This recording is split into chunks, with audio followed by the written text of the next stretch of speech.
তিনি আল্লাহ যিনি আমাকে খাওয়ান, আমাকে ওয়াসকিন পান করান, ওয়া ইদা মারিদতু আর যখন আমি অসুস্থ হই ফাহুয়া ইয়াশফিন তিনি আমাকে শিফা দান করেন। জোরে বলি সুবহানাল্লাহ। আল্লাহ কুরআনুল কারীমের মধ্যে বলেন, ও দুনিয়ার বান্দারা, আমি রব্বুল আলামিন তোমাদেরকে নিয়মিত খাওয়াচ্ছি, আমি রব্বুল আলামিন তোমাদের খাবারের ব্যবস্থা করছি, আমি রব্বুল আলামিন তোমাদেরকে পান করার মতো ব্যবস্থা করে দিচ্ছি। তোমরা পানি পান করো, মধু পান করো, তোমরা শরবত পান করো, এইগুলা করার মতো তৌফিক আমি আল্লাহ দিয়েছি। বাবা, অনেকে বলবেন পানি খাওয়াটা আর কি এমন এক তৌফিকের ব্যাপার, ভাত খাওয়াটা কি এমন এক তৌফিকের ব্যাপার। কিন্তু বাবা একটু চিন্তা করে দেখেন, যখন মরণের বিছানার মধ্যে ঘুমায়া যান, যেই পানি আপনি দুনিয়াতে সুস্থ থাকা অবস্থায় হাজার হাজার গ্লাস পানি আপনি পান করেছেন, কিন্তু ওই মরণের আগ মুহূর্তে এক চামচ পানি পর্যন্ত আপনার গলা দিয়ে নামানোর তৌফিক আপনার নাই। মুখের সামনে পানির ফোয়ারা জারি করে দিয়েছে, কিন্তু পানি ভিতরে নেওয়ার সুযোগ নাই। তার মানে প্রত্যেকটা কাজ আমার আল্লাহ তাআলা তৌফিক দিলে বান্দা আঞ্জাম দিতে পারে। আল্লাহ কয় হুয়া ইউতইমুনি, তিনি আল্লাহ যিনি তোমাকে খাওয়াচ্ছেন, ওয়াসকিন এবং যিনি তোমাকে পান করাচ্ছেন, ওয়া ইদা মারিদতু আর যখন তুমি আমরা সবাই আল্লাহর সৃষ্টি যখন অসুস্থ হয়ে যায়, আল্লাহ কয় ফাহুয়া ইয়াশফিন, যখন তোমরা অসুস্থ হয়ে যাও, অসুস্থতা থেকে সুস্থতা দান করি আমি আল্লাহ। আল্লাহ কয় অসুস্থতা আমি দেই, সুস্থ আমি করি, কিন্তু মাঝখানে আমরা ডাক্তারের শরণাপন্ন হই, মাঝখানে আমরা কবিরাজের শরণাপন্ন হই, মাঝখানে আমরা ওলি আল্লাহদের দরবারে যাই। এই রকম কার্যকলাপগুলা কেন করি? কারণ আল্লাহ কয় আমি তোমাদেরকে অসুস্থ বানাই, আমি তোমাদেরকে সুস্থ বানাই। আমি আল্লাহ অসুস্থতা দেওয়ার মালিক, আমি আল্লাহ সুস্থতা দেওয়ার মালিক। বান্দা ডাক্তারের কাছে দৌড়াও কেন? বান্দা কবিরাজের কাছে দৌড়াও কেন? বান্দা পীর সাহেবের কাছে দৌড়াও কেন? আল্লাহ কয় বান্দারে ওয়াবতাগু ইলাইহিল ওয়াসিলা, বান্দা তোমরা ওয়াসিলা তালাশ করো। আমি আল্লাহ রূপ দিয়েছি তোমার ভুলের কারণে, তোমার ভুলের কারণে তুমি অসুস্থ হয়েছ। এবার তুমি কি করো? তোমার সেই ভুল শুধরানোর জন্য ডাক্তারের কাছে দৌড়াও, তোমার সেই ভুল শুধরানোর জন্য কবিরাজের কাছে দৌড়াও, তোমার সেই ভুল শুধরানোর জন্য ওলি আল্লাহদের কাছে দৌড়াও, তাদের কাছে গিয়া ওসিলা ধরো, আমি আল্লাহ তোমাদেরকে সুস্থ করে দেব। সুস্থ করে কে? আল্লাহ। এটা বিশ্বাস রাখবেন সব সময়। আল্লাহর নবী রাহমাতুল লিল আলামিন বলেন, উম্মত, আমার কোন উম্মত, আল্লাহর কোন বান্দা, সে মুসলমান হোক, হিন্দু হোক, অন্য যে কোনো ধর্মের মানুষ হোক না কেন, কোন মানুষ যখন অসুস্থ হয়ে যাবে, ওই অসুস্থ মানুষটাকে একটা নজর দেখার জন্য যাইবা, তার ঘরে যাইবা, তারে সান্ত্বনা দিবা, তার জন্য একটু দোয়া করবা, আল্লাহ যেন তারে সুস্থ করে। এর মধ্যে ওই অসুস্থ ব্যক্তির জন্য ফায়দা হবে, তুমি অসুস্থ ব্যক্তিরে দেখার জন্য তোমারও বহুত ফায়দা হবে। কিভাবে দেখেন, হযরতে আবু মুসা রাদিয়াল্লাহু তাআলা আনহু থেকে বর্ণিত যে হাদিস খানা বুখারী শরীফে আছে, যে হাদিস খানা মিশকাত শরীফে আছে, 133 নম্বর পৃষ্ঠার 1523 নম্বর হাদিসে কারিমাতে নবী ডাক দিয়া বলেন, নবীজির সাহাবী হযরতে আবু মুসা বর্ণনা করেন, একদিন দয়াল নবী রাহমাতুল লিল আলামিনের সাথ করতেছেন, তোমরা কি করো? ক্ষুধার্ত যারা তাদেরকে খাবার দাও, ক্ষুধার্ত যারা তাদেরকে খাবার দাও, এবং অসুস্থ যারা তাদেরকে তোমরা দেখতে যাও, আর যারা বন্দী আছে তাদেরকে মুক্তির ব্যবস্থা করে দাও। সুবহানাল্লাহ বলেন না। তিনটা হুকুম আল্লাহর নবী দিয়েছেন। একটা হুকুম হলো যারা ক্ষুধার্ত আছে তাদের পেটে খাবার দাও। একটা ফকির ফকির না খাইয়া রাস্তার মধ্যে ঘোরাঘুরি করে রাস্তার মধ্যে বসে আছে, আপনি 5 স্টার হোটেলে ঢুকে আপনি দামি দামি খাবার খায়া বের হয়ে আসছেন, ফকিরটার আপনি খাবার দিলেন না। ফকিরটা দেখছেন উপবাস, কিন্তু আপনি মসজিদে ঢুকে নামাজ পড়লেন, ফকিরের খাবারের ব্যবস্থা করলেন না, ক্ষুধার্তকে আপনি খাবার দিলেন না। এতে কিন্তু আপনি আল্লাহর দয়া পাবেন না, আল্লাহর মায়া পাবেন না। কারণ আল্লাহ কয় লা ইয়ারহামুল্লাহু মান লা ইয়ারহামুন নাস, যারা মানুষদেরকে দয়া করে না আমি আল্লাহ তাদেরকে দয়া করি না। ফকির বান্দাটা ফকির মানুষটার মুখে যদি খাবার তুইলা দিতাম, এতে আমি আল্লাহ সবচেয়ে বেশি খুশি হয়ে যাইতাম। নবী ডাক দেয়া বলেন, যারা ক্ষুধার্ত তাদেরকে তোমরা খাবার দাও। 2 নাম্বার, যারা অসুস্থ হয়ে গেছে, তোমার আপনজন, তোমার বাবা, তোমার মা, তোমার ভাই, তোমার বোন, তোমার পাড়া প্রতিবেশী, তোমার আপনজন, তোমার কোনো বন্ধু মানুষ অসুস্থ হয়ে গেছে, তারা একটা নজর জন্য দেখার জন্য যাও। তারপরে নবী ডাক দেয়া বলেন, যদি কোনো মানুষ তোমার কাছে বন্দী থাকে, তোমার কাছে যদি ধরা থাকে, ওই মানুষটারে তুমি মুক্ত করে দাও। হতে পারে সেটা দুনিয়ার জেলখানায় বন্দী, হতে পারে সেটা দাবি দেওয়ার বন্দী। মানে হলো এক প্রকারের বন্দী হলো, আমাকে যদি আপনি ঘরের দরজা বন্ধ করে ঘরের ভিতরে আটকায় রাখেন, আমি আপনার বন্দী হয়ে গেলাম, আপনি না চাইলে আমি বের হতে পারবো না, এইটা এক প্রকারের বন্দী। ওই বন্দী যদি কোনো মানুষ থাকে, ওইটাকে ছেড়ে দাও। 2 নাম্বার হলো, যদি কোনো বান্দা তোমার কাছে ধরা থাকে, যদি কোনো বান্দা কখনো তোমার মনে কষ্ট দিয়া থাকে, ওই বান্দাটার প্রতি তুমি হিংসা রাগ ভাব পোষণ না করে ওই বান্দাটারে সেই অভিশাপ থেকে মুক্ত করে দাও, ওই বান্দাটারে সেই দাবি থেকে মুক্ত করে দাও। এতে দুনিয়ার কেউ ভালো বলুক আর না বলুক, আল্লাহর দরবারে ভালো একজন বান্দা হিসাবে আপনি আমি কবুল হয়ে যাব। এবার আসেন হযরতে আবু হুরায়রা রাদিয়াল্লাহু তাআলা তিরমিজি শরীফের 2 নম্বর খণ্ডের 21 নম্বর পৃষ্ঠার 2008 নম্বর হাদিসে কারিমাতে নবী বলেন, যেই ব্যক্তি আল্লাহর সন্তুষ্টির জন্য আমার আল্লাহর দয়ার আশায় যেই বান্দা কোনো অসুস্থ লোককে দেখার জন্য যায় অথবা নিজের ভাইয়ের সাথে সাক্ষাৎ করার জন্য যায়, একজন ঘোষণাকারী ফেরেশতা তখন ডাকতে থাকে আর বলতে থাকে, তোমার জীবন কল্যাণময় হোক, তোমার জীবন কল্যাণময় হোক। চিৎকার মেরে বলেন না সুবহানাল্লাহ। নবী বলেন, পাড়া প্রতিবেশীর কোনো মানুষ অসুস্থ হয়ে গেছে, ওই মানুষটারে দেখার জন্য তুমি যাইবা, তুমি যাওয়ার কথা ছিল না, কারণ তার সাথে তোমার রক্তের সম্পর্ক নাই, তার সাথে তোমার ভালো সম্পর্ক নাই, তার সাথে তোমার দুশ্মনী, তারে তুমি দেখতে পারো না, কিন্তু শুনছো সে অসুস্থ হয়ে গেছে। তুমি দুনিয়ার সব দ্বিধাদ্বন্দ্ব ভুলে গিয়ে আল্লাহর সন্তুষ্টির জন্য, আল্লাহরে খুশি করার জন্য আপনি একটা নজরে বান্দাটারে দেখার জন্য যদি যান, আল্লাহর নবী ডাক দেয়া বলে, একদল ঘোষণাকারী ফেরেশতা যারা ঘোষণা দিতে থাকে, কি ঘোষণা বলতে থাকে, কল্যাণময় তোমার জীবন এবং কল্যাণময় তোমার পথ চলা। তার মানে তোমার জীবন যে, এই জীবনটাকে আমার আল্লাহ কল্যাণময় করে দেখ, এবং তুমি যেই রাস্তায় হাঁটতেছো ওই রাস্তাটা অবশ্যই ভালো রাস্তা। জোরে বলেন সুবহানাল্লাহ। তার মানে কোন অসুস্থ বান্দারে যদি আমরা দেখার জন্য যাই, কোন অসুস্থ বান্দারে যদি আমরা দেখার জন্য যাই, আমাদের রাস্তাটাকে কল্যাণময় করে দেন কে? আল্লাহ। এবার আসেন, অসংখ্য হাদিস আসছে, আমি কয়েকটা হাদিস আপনাদেরকে শোনাবো বাবা।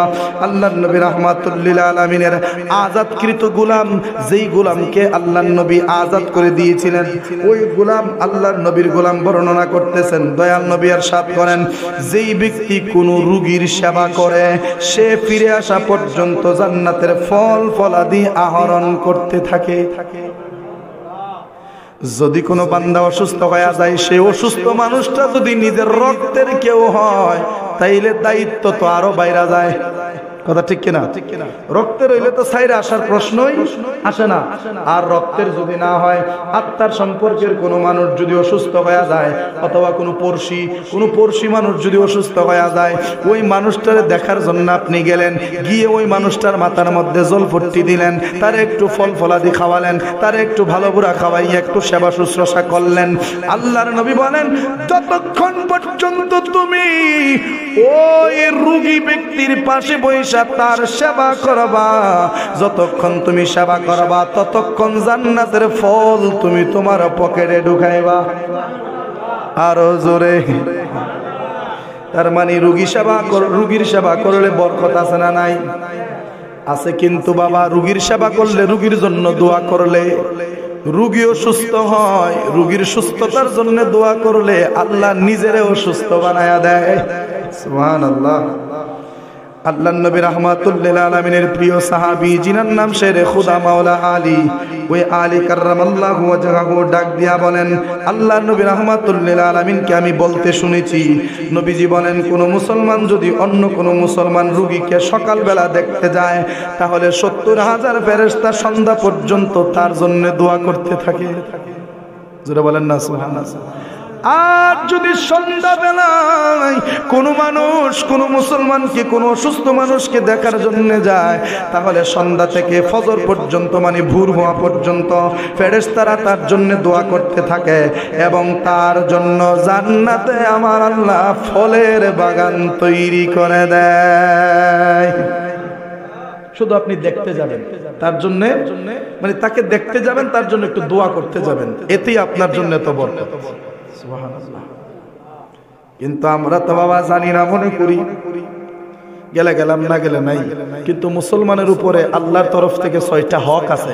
এই 6টা হকের মধ্যে একটা হক হলো যখন কোনো মুসলমান অসুস্থ হবে ওই মুসলমানকে মুসলমান ভাই দেখতে যাবে।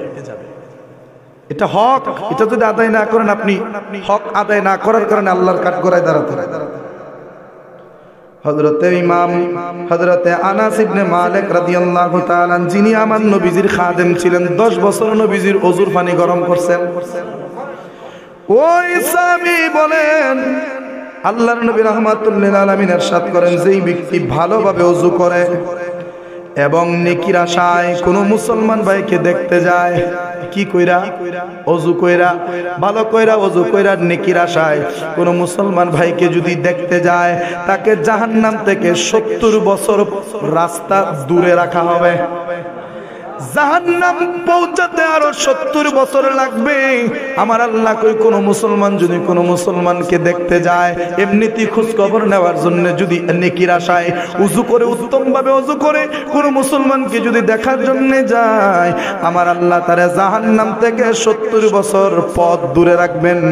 সাহাবায়ে কেরাম আরজ করলেন, ইয়া রাসূলুল্লাহ, আপনি যে বললেন ৭০ খারিফ, আরবিতে বলা হয় খারিফ, আল্লাহর নবী বললেন ৭০ খারিফ দূরে রাখবেন আল্লাহ তাআলা। সাহাবায়ে কেরাম জিজ্ঞাসা করলেন, ইয়া রাসূলুল্লাহ, খারিফ মানে কি? আল্লাহর নবী বললেন, খারিফ মানে হচ্ছে বছর। সুবহানাল্লাহ। এক খারিফ সমান 1 বছর, ৭০ খারিফ বনাম ৭০ বছর। বাবার আমার, আল্লাহর নবী রাহমাতুল লিল আলামিন রোগীকে দেখার ব্যাপারে আরো বলেন, এই যে একটা গুরুত্বপূর্ণ কথা, এটা মতো মনে রাখবেন। ইবনে আব্বাস রাদিয়াল্লাহু তাআলা তিনি বর্ণনা করেন, দয়াল নবীজি ইরশাদ করেন, যেই ব্যক্তি এমন কোন রোগীকে দেখতে গেল যার অন্তিম সময় এখনো হয়নি, মানে সাকরাতে এখনো পড়েনি, এইরকম কোন অসুস্থ মানুষকে যদি দেখার জন্য যায়, সে যেন 7 বার এই কথা বলে, আমি মহান আরশের প্রভু মহিমান্বিত আমার সেই আল্লাহর নিকট আশ্রয় প্রার্থনা করতেছি। সুবহানাল্লাহ। যদি কোনো মুমূর্ষ বান্দা ছাড়া মোটামুটি অসুস্থ ওই বান্দাটারে দেখার জন্য যায়, তখন যেন আল্লাহর কাছে তার সুস্থতার জন্য দোয়া করে। আল্লাহর কাছে যদি তার সুস্থতার জন্য দোয়া করে, আমার আল্লাহ তাআলা ওই বান্দাটাকে কি করবেন? ওই বান্দাটাকে ওই মুসলমান ভাইয়ের দোয়ার বরকতে মুমূর্ষ না থাকলে আল্লাহ তারে সুস্থ বানায়া দিবেন। এরপরে বলেন, যদি এই দোয়াটা করে তাহলে মুক্তি তো দিবেই দিবে, অবশ্যই তারে মুক্তি দিবে। 2 বার কথাটা বলা হয়েছে, তার দোয়ার বরকতে আল্লাহ তারে সুস্থ করবে। এবং পাশাপাশি আবার রাসূল বলেন, অবশ্যই যদি কোনো মুসলমান ভাই কোনো মুসলমান রোগীর জন্য দোয়া করে, সে যদি সাকরাতের বিছানায় না থাকে, সে যদি মোটামুটি অসুস্থ থাকে, কঠিন কোনো পরিস্থিতিতে যদি না থাকে, আমার আল্লাহ তাআলা তার দোয়ার বরকতে মুসলমান ভাইরে সুস্থ করে দেন। সুবহানাল্লাহ। তাহলে মুসলমানের দোয়ার মধ্যে দাম আছে না নাই? পাওয়ার আছে না নাই? এরপরে দেখেন, রোগী দেখতে গেলে আপনি কিতা কইরা ফু দিবেন, কিতা কইরা দোয়া করবেন, এই ব্যাপারে নবী কইতেছে। নবীজির প্রিয় বিবি হযরতে মা আয়েশা সিদ্দিকা রাদিয়াল্লাহু তাআলা আনহা থেকে বর্ণিত, তিনি বলেন, আমার দয়াল নবী রাহমাতুল লিল আলামিন নবীজির যে পরিবার, ওই পরিবারের সব লোককেই আল্লাহর নবী সূরা ফালাক সূরা নাস পড়ে ডান হাত দিয়ে সারা শরীর মুছে দিতেন। সুবহানাল্লাহ বলেন না? আল্লাহর নবীর পরিবারে যারা আছেন, নবীর পরিবারের সবাইকে আমার দয়াল নবী রাহমাতুল লিল আলামিন সূরা ফালাক এবং সূরা নাস এই দুইটা সূরা পড়ে সবার শরীরে ফু দিয়া ডান হাত দিয়ে আল্লাহর রাসূল সারা শরীর মুছে দিতেন। শুধু মুছে দিতেন না, এইভাবে দোয়া করতেন, আল্লাহুম্মা রাব্বান নাসি আযহিবিল বা'সা ওয়াশফিহি ওয়া আনতাশ শাফি লা শিফাআ ইল্লা শিফাউকা শিফা আল্লা ইউগাদিরু সাকামা রাওয়াহুল বুখারী। নবী বলেন, এইভাবে আল্লাহর নবী দোয়া করতেন। মা আয়েশা বলতেছেন, নবী এইভাবে দোয়া করতেন যে, ও আমার আল্লাহ, ও আমার আল্লাহ, সূরা ফালাক সূরা নাস এই দুইটা সূরা পড়ে তাদের শরীরে ফু দেওয়ার কারণে, মুছে দেওয়ার কারণে তুমি তাদের কষ্টকে দূর করে দাও, তাকে তুমি সুস্থতা দান করো। ও আল্লাহ, তার সকল কষ্ট দূর করে তাকে তুমি সুস্থতা দান করো। এমন কি আপনি রব ছাড়া সুস্থ করার মতো জগতে আর কেউ নাই। নবী এইভাবে দোয়া করতেন, আল্লাহ গো, আমি তার জন্য দোয়া করি, তুমি তারে সুস্থ করে দাও, তুমি তার কষ্ট দূর করে দাও, কারণ তুমি মনিব ছাড়া তাকে সুস্থ করার মতো এই সৃষ্টি জগতে আর কেউ নাই, এই সৃষ্টি জগতে আর কেউ নাই। ও আল্লাহ, এমন ভাবে তুমি তারে সুস্থ করে দাও যেন তার শরীরে আর কোনো রোগ অবশিষ্ট না থাকে। আমার আল্লাহ বান্দার জন্য যা যা বিধান করছেন সবগুলাই বান্দার জন্য মঙ্গলজনক। কি জনক? মঙ্গলজনক। যেমন দেখেন, ঠান্ডা লাগলে আমরা কি আসে? আইনি হাসি আসে না? আসে। হাসিটা আসলে কিন্তু লোক সমাজের মেয়েও যদি হাসিটা দেন তাইলে আপনার মান ইজ্জত লয়ে টানাটানি হইব, ঠিক না? কিন্তু নবী বলেন, যখন কোন মুসলমান হাসি দেওয়ার পর আলহামদুলিল্লাহ পাঠ করে, ওই মুসলমানের হাসি দিয়া প্রায় 99,000 রোগ জীবাণু বের হয়ে যায় একটা হাসির সাথে। হাসি দিয়ে আমরা কি করি? আচ্ছা, আমি আপনার 5 লাখ টাকা মাইরা দিছি, এখন আপনি কি করবেন? আলহামদুলিল্লাহ। হ্যাঁ, আপনি তো আমার বদদুয়া দিবেন নাকি? বদদুয়া দিবেন। কিন্তু যদি আমি আপনারে 5 লাখ টাকা দেই, আলহামদুলিল্লাহ, ঠিক না? আমি পাইছি, তার মানে বান্দা কিছু না পাইলে আলহামদুলিল্লাহ কোয়ার তো প্রশ্নই আসে না। তো হাসি দিলে বান্দার অনেক কষ্ট হয়, কষ্ট হওয়ার পরেও বান্দা আলহামদুলিল্লাহ কেন বলে? নবী বলে, উম্মত রে উম্মত, আমি নবী এই 2 চোখে যা দেখতে পাই দুনিয়ার কোনো আল্লাহর বান্দা তা দেখতে পায় না। তোমরা শুধু দেখো হাসি দিলে নাকি মুখে দিয়া পানি বের হয়, কিন্তু আমি নবী দেখি যখন মুসলমান নয় যে কোনো বান্দা যখন হাসি দেয় নাকে মুখে দিয়া পানি না, তার দেহের সকল রোগ জীবাণুগুলি আমার আল্লাহ নাকে মুখে দিয়া বের করে দেয়। এই জন্য উম্মত শুকরিয়া তান কয় আলহামদুলিল্লাহ, কারণ রোগগুলা দেহ থেকে বাহির হইছে, এই শুকরিয়া তান আলহামদুলিল্লাহ কয়। কথা ঠিক কিনা?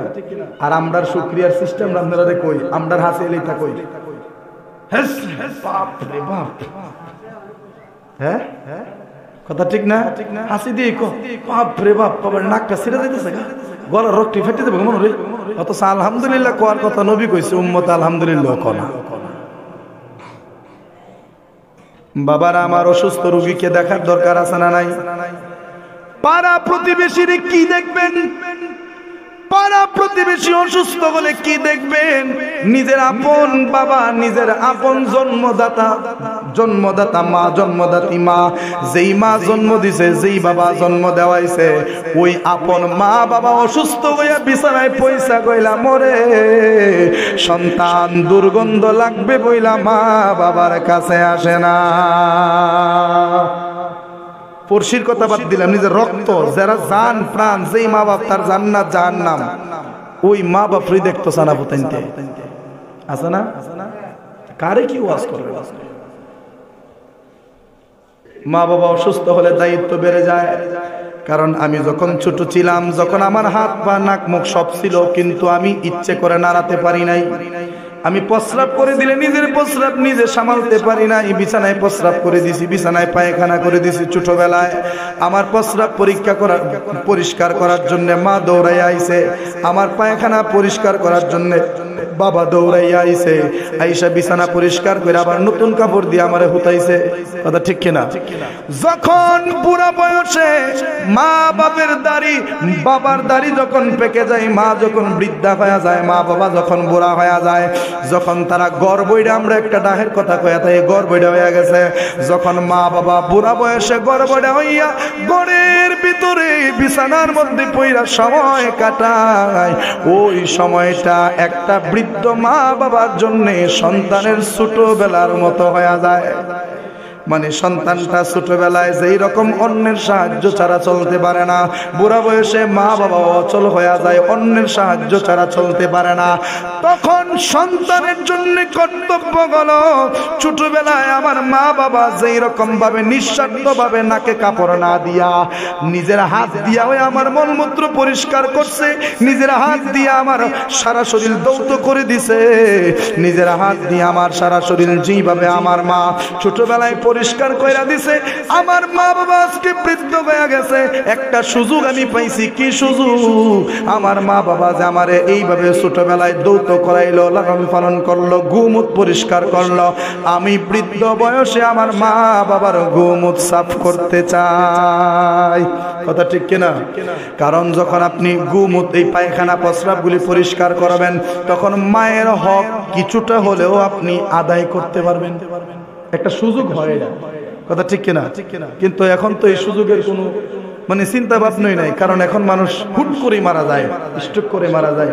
আমরা দোয়া করি আল্লাহ যেন আমরা ফসায়া গলায় না মাইরা সুস্থ অবস্থায় ইমানের সাথে লয়ে যাগা। কথা ঠিক কিনা?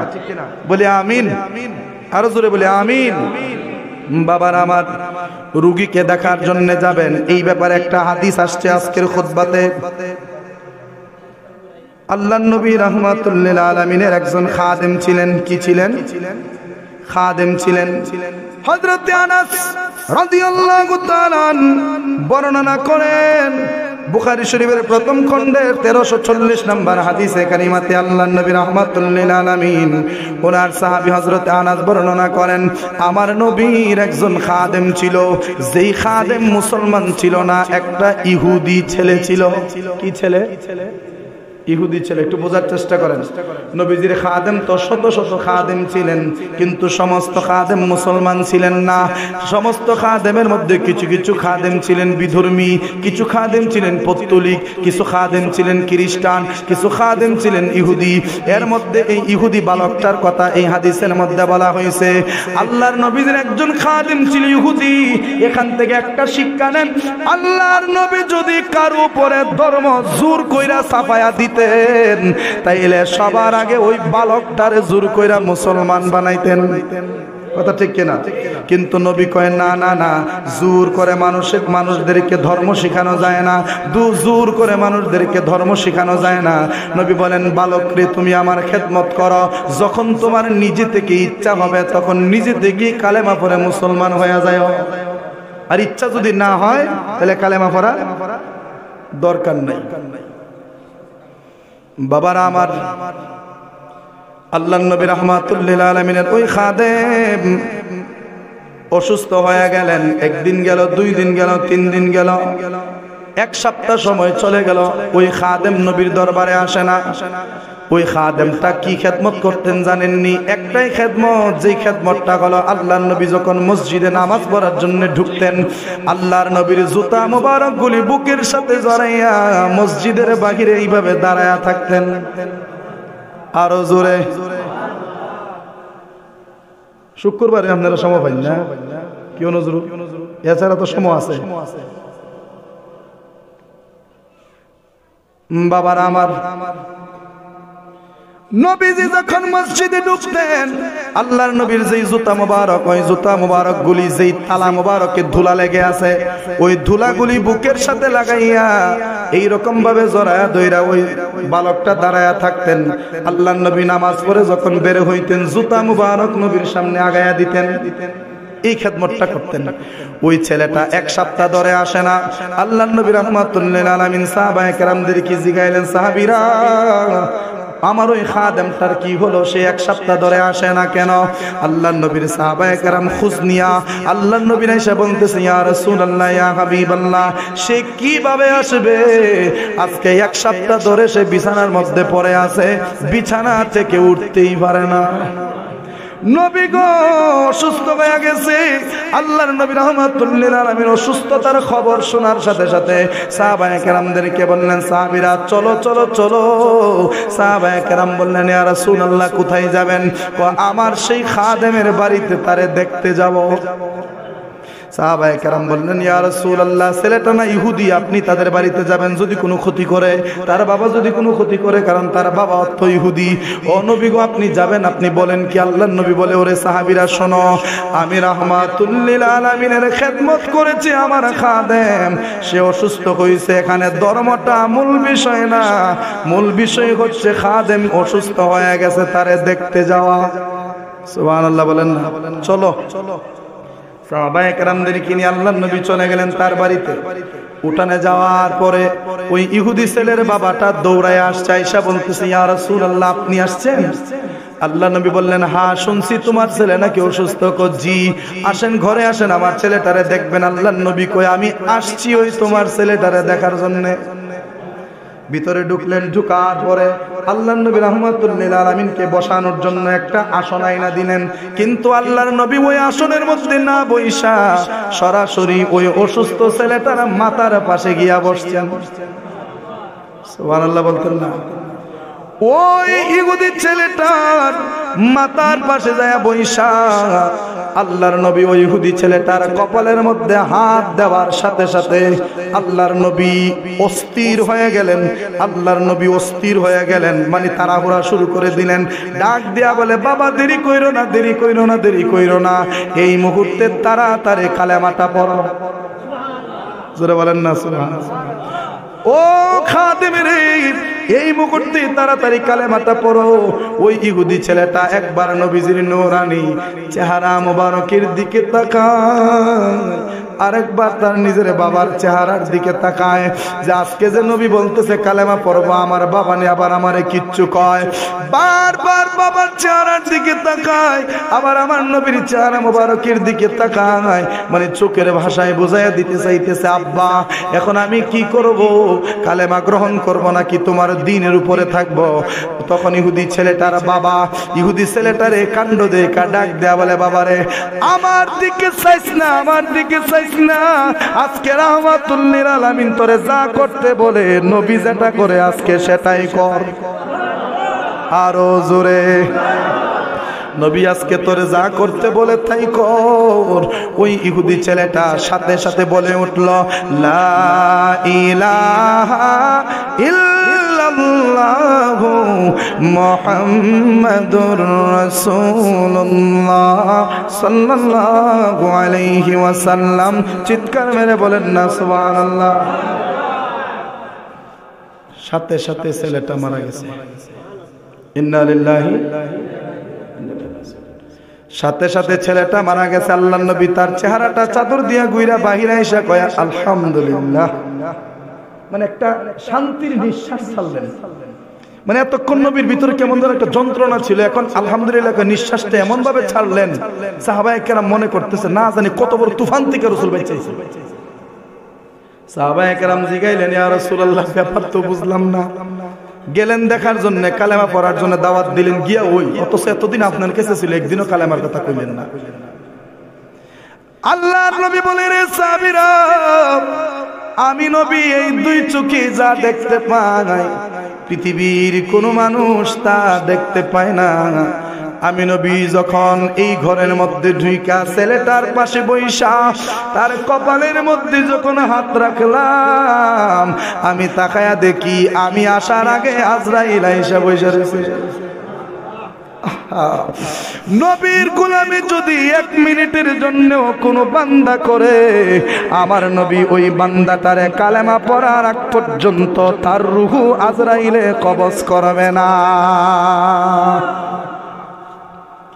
আমি যাওয়ার পরে দেখি আমার আগে আজরাইল বই রইছে, ডাক দেখো ইয়া রাসূলুল্লাহ কি করতাম, হে তো আপনার গোলামি করতো, এখন কি নিয়ে যাবো নাকি আপনি কিছু করবেন? আল্লাহ নবী কো আজরাইল দাঁড়াও, আমি কালেমার দাওয়াত দেই, যদি কবুল করে তাইলে জান্নিও, কবুল না করলেও জান্নিও, আগে দাওয়াতটা তো দেই। সুবহানাল্লাহ বলেন। আল্লাহর নবী দাওয়াত দিলেন, ছেলেটা দাওয়াত কবুল করে ফেললেন। আল্লাহর নবী ঠিক টাইমে উপস্থিত না হইলে ওই ছেলেটা তো ইমানদার হয়ে কবরে যাইতে পারত না। আর আল্লাহর নবী আসবে, এই জন্যই তো আজরাইল নবীর জন্য অপেক্ষা করতেছে। আরো জোরে, নবীজির গোলামের, মাওলাজির গোলামের কোনো চিন্তা নাই, চলো নবীজির জান্নাতে মদিনাতে যাই, চলো নবীজির মদিনাতে। নবীজির গোলামের, মাওলাজির কোনো চিন্তা নাই, চলো নবীজির জান্নাতে মদিনাতে যাই, চলো নবীজির জান্নাতে। ওগো নবী, নূরের নবী, তুমি গলার মালা, প্রেমেতে মজাইয়া মোর মন করোনা উজালা। ওগো নবী, নূরের নবী, তুমি গলার মালা, প্রেমেতে মজাইয়া মোর মন করোনা উজালা। প্রেমিক সাজিলাম যেন, প্রেমিক সাজিলাম যেন, তোমার দিদার পাই, চলো নবীজির জান্নাতে মদিনাতে যাই, চলো নবীজির জান্নাতে। আল্লাহ দাতা সর্বোপরি, আমার নবী কাসেম বন্টনকারী, আল্লাহ দাতা সর্বোপরি, আমার নবী কাসেম বন্টনকারী। দয়াল নবীর বন্টনে যেন আমরা, মায়ার নবীর বন্টনে যেন আমরা অধিক দয়া পাই, চলো নবীজির জান্নাতে মদিনাতে যাই, চলো নবীজির জান্নাতে মদিনাতে যাই। নবীজির গোলামের, মাওলাজির গোলামের কোনো চিন্তা নাই, চলো নবীজির জান্নাতে মদিনাতে যাই, চলো নবীজির জান্নাতে মদিনাতে। বলেন না মারহাবা। শেষ কথা, ওই যে ছেলেটা নবীর গোলামি, কি গোলামি করতো? জুতা খালি আগলে ধরে রাখতো, এইটুকু গোলামি। এইটুকু গোলামি নিয়মিত করার কারণে আল্লাহর নবীর তার প্রতি এতই মায়া জন্মাইছে যে শেষ পর্যন্ত নবীর দাওয়াতে সে মুসলমান হয় মৃত্যুর আগ মুহূর্তে। মানে আজরাইল রূহ নিয়ে যেত, কিন্তু গোলামির বরকতে আল্লাহ তাআলা তাকে ঈমান দান করেছেন। তো আমরা বিশ্বাস করি যদি রাসূলের পাকের সুন্নতের উপর অটল থাকতে পারি, রাসূলের পাকের গোলামি যদি আমরা করতে পারি, গোলামি বলতে আমরা আল্লাহর গোলাম ঠিক আছে, কিন্তু আল্লাহ কয় সব গোলাম নবীরে দেলাইছি, এখন সব নবীর গোলাম। আমরা নবীর গোলাম, যখন আমরা নবীজির গোলামি করে জীবনকে অতিবাহিত করতে পারবো, মরার আগ মুহূর্তে রাসূল এসে আমাদের শিয়রে বসে কালেমা পড়ে আমাদেরকে ঈমানদার বানাবেন। কথা ঠিক কিনা? আর একটা হাদিস ছোট্ট করে আপনাদেরকে শোনায় দেই। নবীজির সাহাবী হযরত উমর ইবনুল খাত্তাব ইসলামের দ্বিতীয় খলিফা হযরত উমর ফারুক বলেন, দয়াল নবীজি আমাকে বলছেন, উমর তুমি যখন কোন রোগীর কাছে যাইবা দেখার জন্য, তার নিকট তোমার জন্য দোয়া চাইও। সুবহানাল্লাহ। তুমি যখন কোন রোগীর কাছে যাইবা তুমি তো তার জন্য দোয়া করবাই, বরং আসার সময় তাকে বলবা, ভাইজান আমার জন্য দোয়া করেন। মানে নিজের জন্য দোয়া কি করবা? চাইবা। নিজের জন্য দোয়া কি করবা? চাইবা। এরপরে নবী বলেন, কেন না ফা ইন্না দুআআহু কাদুআইল মালায়েকা, ওই রোগীর দোয়া ফেরেশতার দোয়ার মতো। আরো জোরে। মানে অসুস্থ বান্দার দোয়াটা ফেরেশতার দোয়ার মতো, মানে নিষ্পাপ, যেই দোয়া কবুল। অসুস্থ রোগী যদি কারো জন্য দোয়া করে ওই দোয়াটা কবুল হয়ে যায়। আর সুস্থ মানুষের জন্য অসুস্থ মানুষের দোয়া, অসুস্থ মানুষের জন্য সুস্থ মানুষের দোয়া। বলি সুবহানাল্লাহ। আল্লাহ আমাদেরকে রোগীদের দেখাশোনা করার তৌফিক দাও, সকলে পড়ি আমিন। আসসালামু আলাইকুম ওয়া রাহমাতুল্লাহ। যারা সুন্নত পড়েন নাই সুন্নত পড়েন 4 রাকাত।